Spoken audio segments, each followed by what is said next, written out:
നദികളുടെയും പച്ചപ്പിന്റെയും നാടായ റിവർലാൻഡ്സിൽ ഒരു പുതിയ പ്രഭാതം പൊട്ടിവിടരുകയാണ്. നിർമ്മാണത്തിലിരിക്കുന്ന ഒരു ചെറിയ പള്ളിയുടെ അരികിലായി നിരവധി മനുഷ്യർ തങ്ങളുടെ പ്രഭാതകർമ്മങ്ങളിൽ മുഴുകിയിരിക്കുന്നു. മരപ്പണികളുടെയും ലോഹങ്ങൾ കൂട്ടിമുട്ടുന്നതിന്റെയും ശബ്ദം ആ പ്രഭാതത്തിന്റെ നിശബ്ദതയെ ഭേദിച്ചു. കുറച്ചുപേർ ചേർന്ന് വലിയ മരത്തടികൾ ഉയർത്താൻ പാടുപെടുകയാണ്. സ്ത്രീകൾ എല്ലാവർക്കുമായി ഭക്ഷണം തയ്യാറാക്കുന്നതിന്റെ തിരക്കിലാണ്.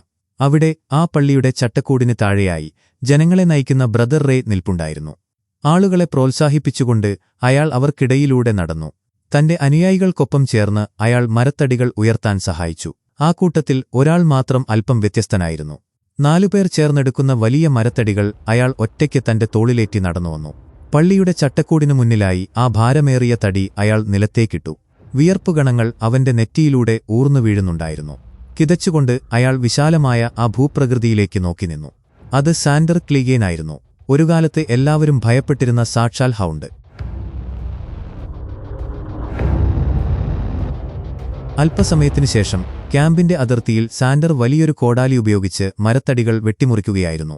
അവന്റെ പിന്നിലൂടെ സാവധാനം നടന്നെത്തിയ റേ ആ കാഴ്ച അത്ഭുതത്തോടെ നോക്കിനിന്നു. എന്റെ ജീവിതത്തിൽ ഇതുവരെ ഒരാൾ ഇത്രയും കരുത്തോടെ കോടാലി വീശുന്നത് ഞാൻ കണ്ടിട്ടില്ല. നിന്നെ വീഴ്ത്താൻ എത്രപേർ വേണ്ടിവന്നു? റേ ചോദിച്ചു. കോടാലി താഴെ വെക്കാതെ തന്നെ സാൻഡർ മറുപടി പറഞ്ഞു, ഒരാൾ മാത്രം. അത് കേട്ടപ്പോൾ അയാൾ ഒരു വലിയ രാക്ഷസനായിരിക്കണം എന്ന് റേ ചിരിയോടെ പറഞ്ഞു. കോടാലി മുഴുവൻ ശക്തിയുമെടുത്ത് മരത്തടിയിലേക്ക് ആഴ്ത്തിയിറക്കിക്കൊണ്ട് സാൻഡോർ പറഞ്ഞു, അതൊരു സ്ത്രീയായിരുന്നു. ആ മറുപടി കേട്ട് റേ ഉറക്കെ ചിരിച്ചു.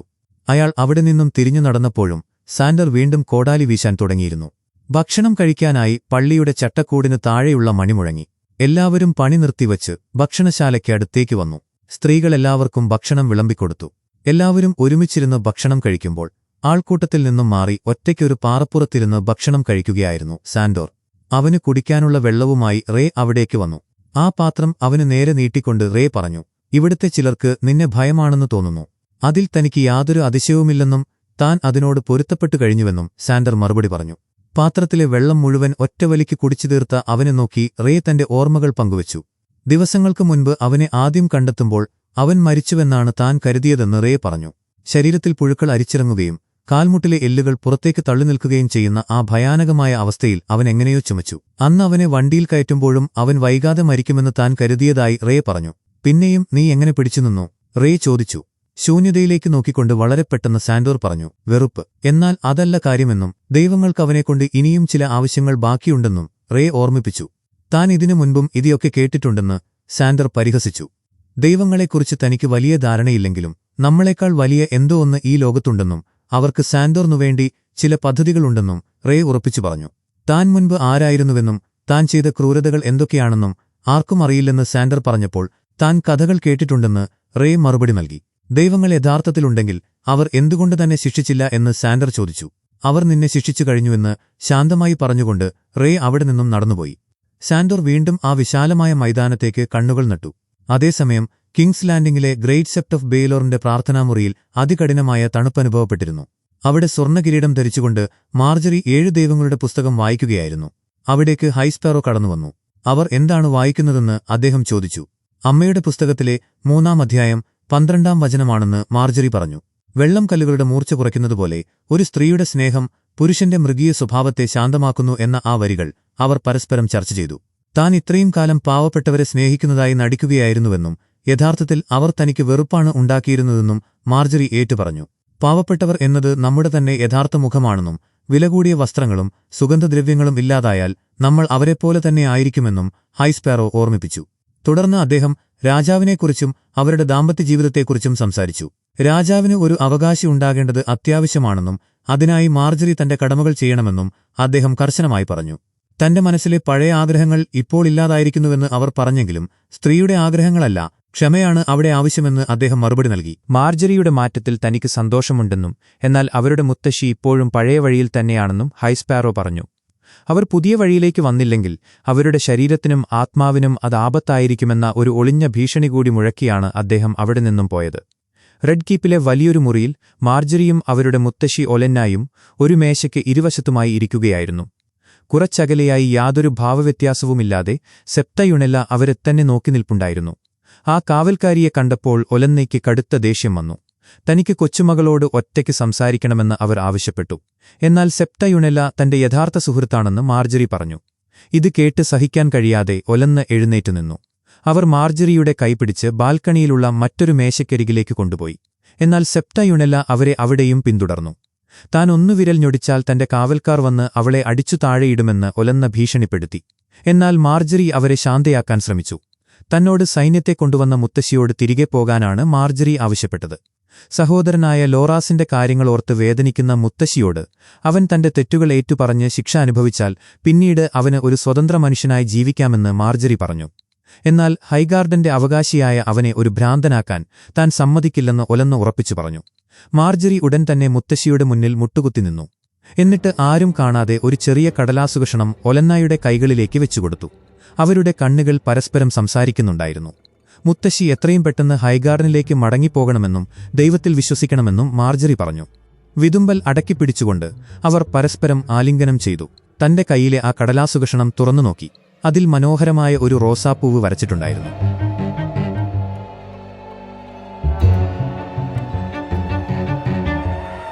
വളരെ ദൂരെ വടക്ക് മതിലിനപ്പുറമുള്ള കൊടുന്തണുപ്പിൽ വെളുത്ത മഞ്ഞുപാളികൾക്ക് നടുവിൽ ഒരു കാട്ടുവാസികളുടെ ക്യാമ്പുണ്ടായിരുന്നു. അവിടെ ആളിക്കെത്തുന്ന ഒരു തീക്കുണ്ടത്തിനു ചുറ്റും ജോൺ സ്നോവും സൻസായും ഡാവോസും ടോർമണ്ടും വൺവണ്ണും മറ്റു കാട്ടുവാസി നേതാക്കൾക്കൊപ്പം നിൽക്കുകയായിരുന്നു. തങ്ങൾ ഒരുമിച്ച് പോരാടാമെന്ന് സമ്മതിച്ചിരുന്നുവെങ്കിലും ഇത് തങ്ങളുടെ യുദ്ധമല്ലെന്ന് ഡിം ദൽബ പറഞ്ഞു.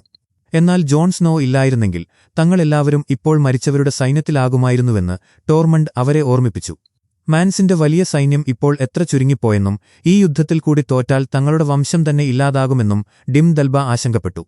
എന്നാൽ ബോൾട്ടന്മാരും കാർസ്റ്റാർക്കുകളും ഉംബറുകളും ഈ കാട്ടുവാസികളെ വെറുതെ വിടില്ലെന്നും തന്നെ കൊന്നതിനുശേഷം അവർ ഇവരെ തേടിവരുമെന്നും ജോൺ സ്നോ അവർക്ക് മുന്നറിയിപ്പ് നൽകി. ശത്രുക്കളെ തോൽപ്പിക്കാൻ തനിക്ക് ഇവരുടെ സഹായം വേണമെന്നും ജോൺ സ്നോ അഭ്യർത്ഥിച്ചു.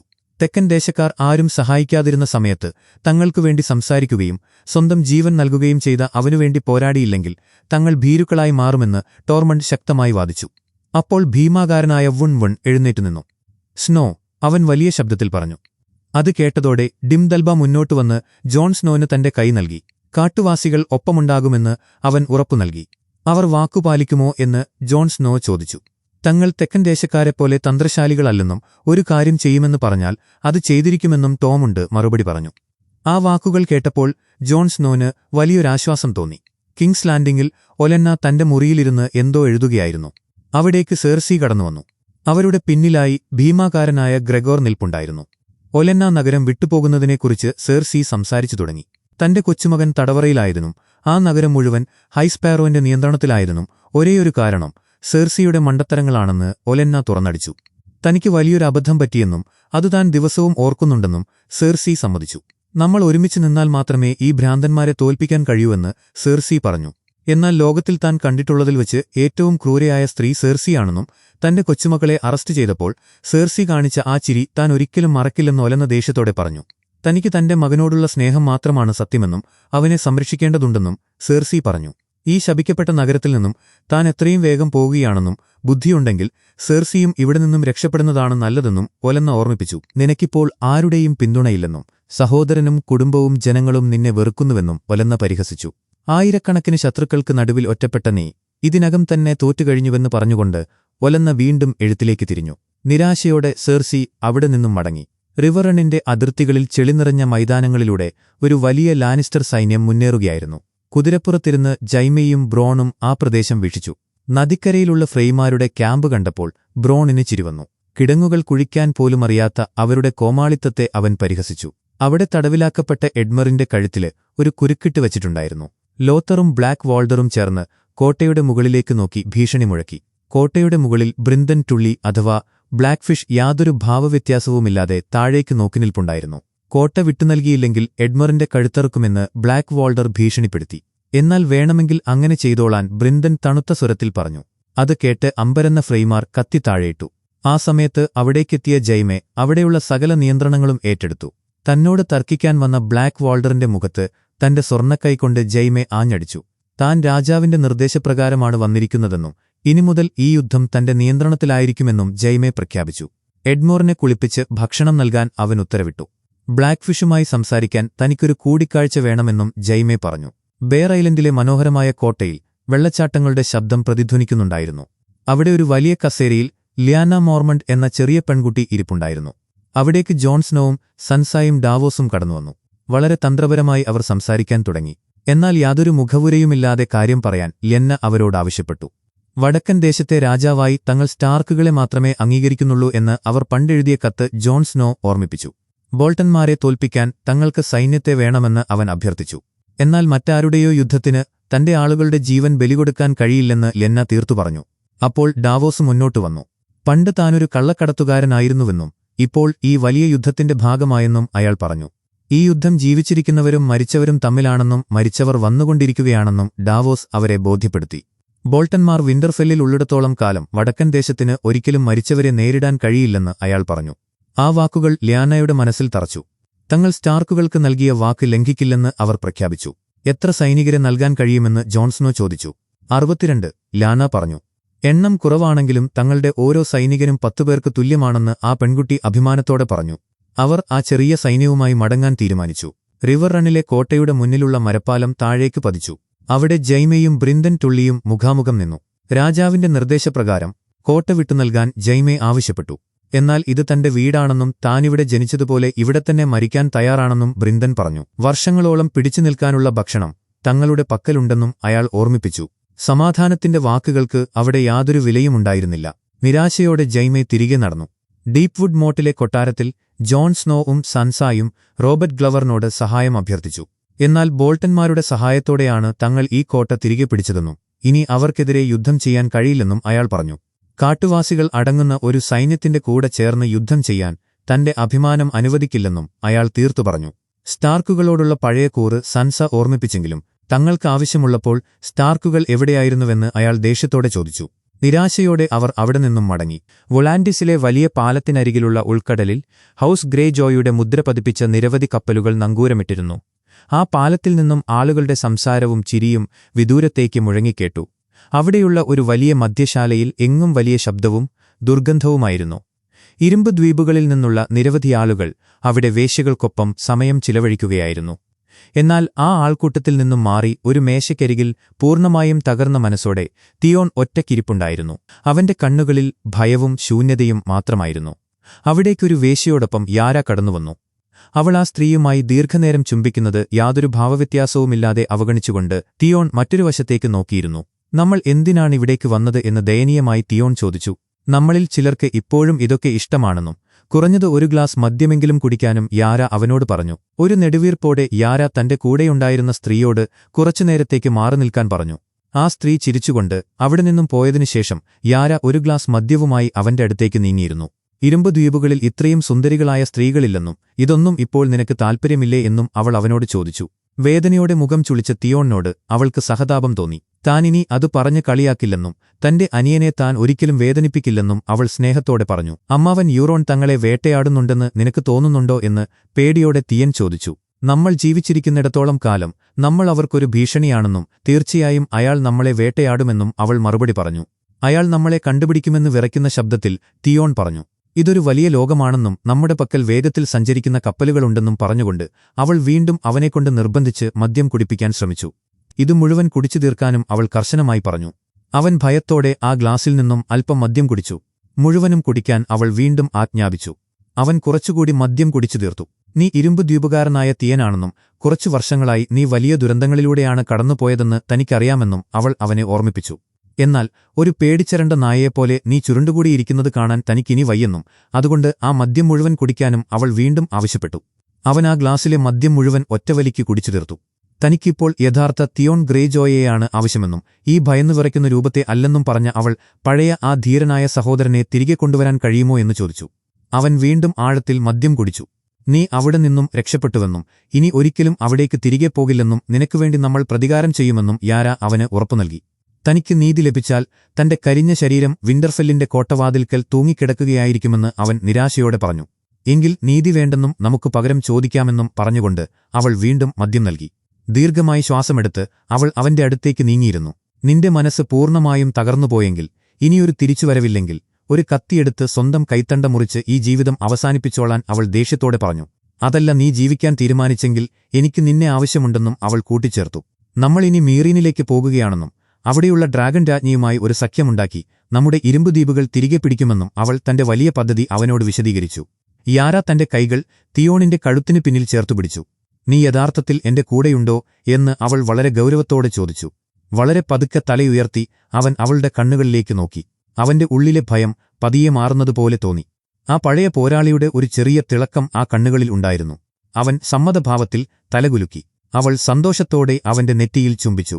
നീണ്ടൊരു യാത്രയ്ക്ക് മുൻപുള്ള തന്റെ അവസാനത്തെ രാത്രിയാണെന്നും താൻ പോയി കുറച്ചുനേരം ആസ്വദിക്കട്ടെ എന്നും പറഞ്ഞുകൊണ്ട് അവൾ എഴുന്നേറ്റു.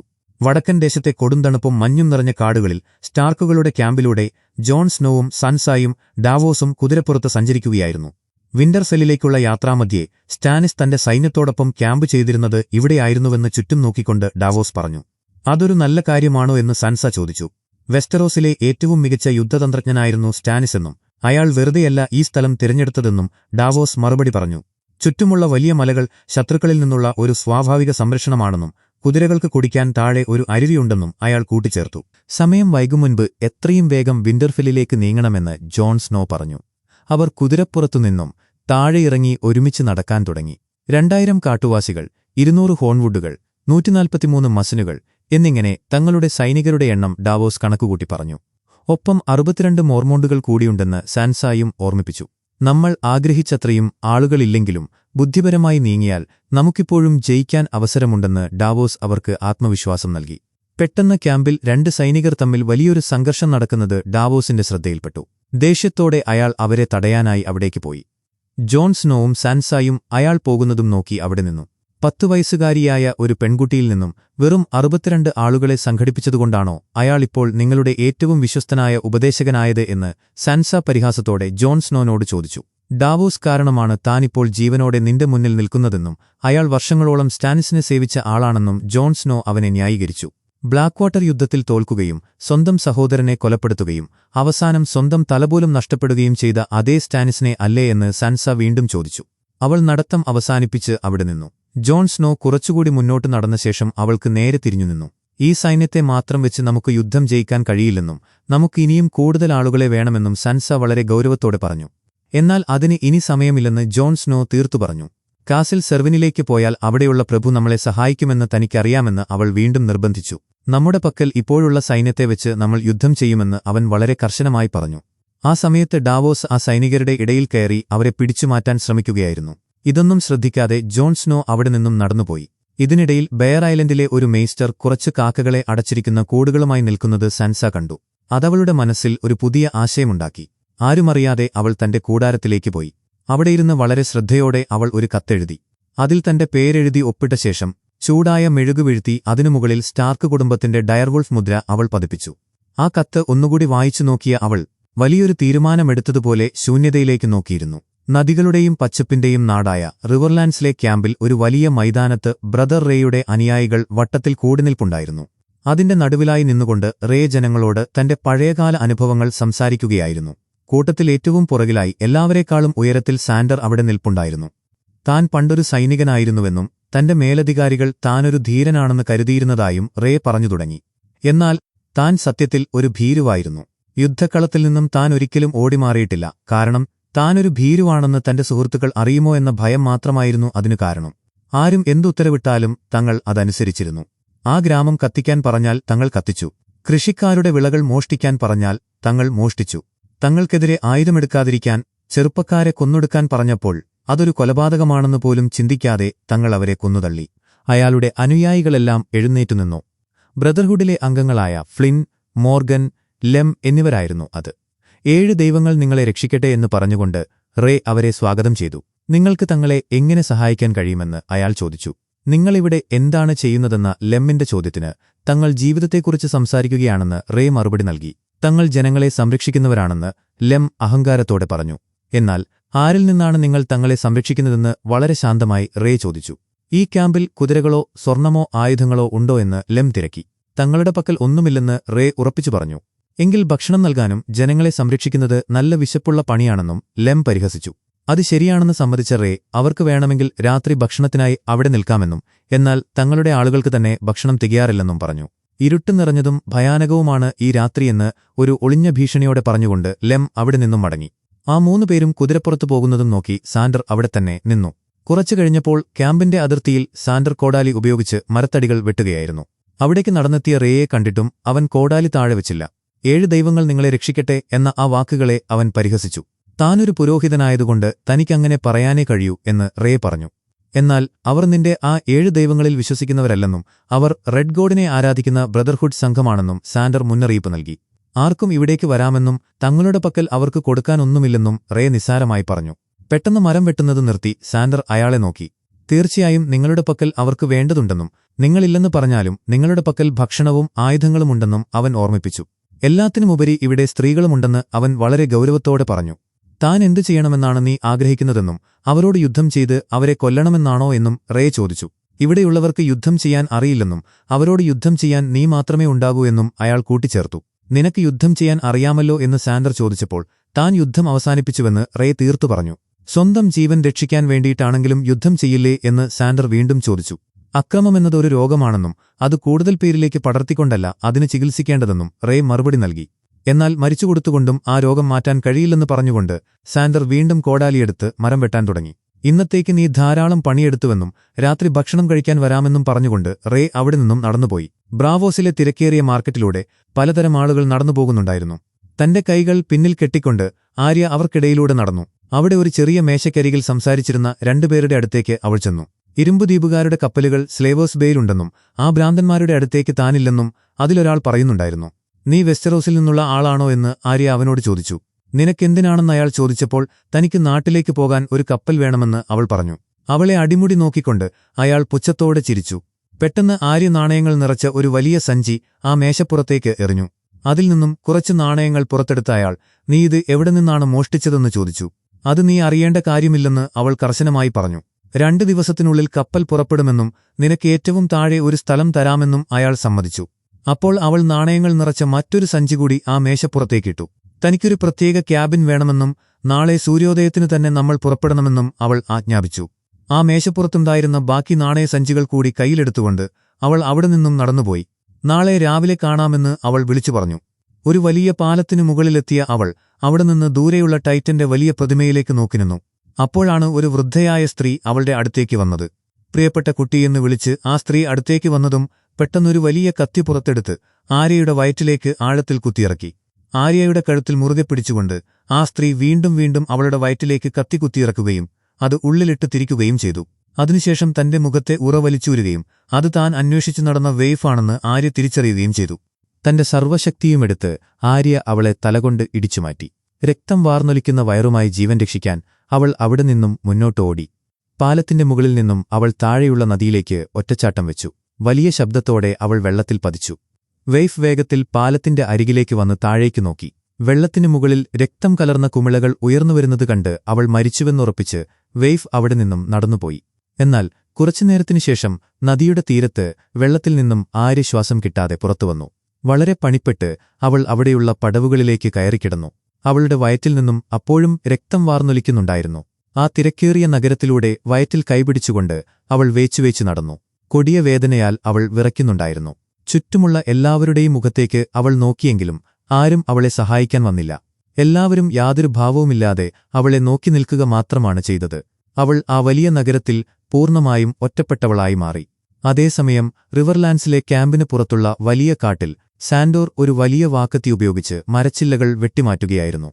അപ്പോഴാണ് ക്യാമ്പിൽ നിന്നും ആളുകളുടെ വലിയ നിലവിളികൾ അവൻ കേട്ടത്. കോടാലിയും പിടിച്ച് അവൻ ആ ശബ്ദം കേട്ട ഭാഗത്തേക്ക് വേഗത്തിൽ കാട്ടിലൂടെ ഓടി. അവിടെ എത്തിയ അവൻ കണ്ടത് ഹൃദയഭേദകമായ കാഴ്ചയായിരുന്നു.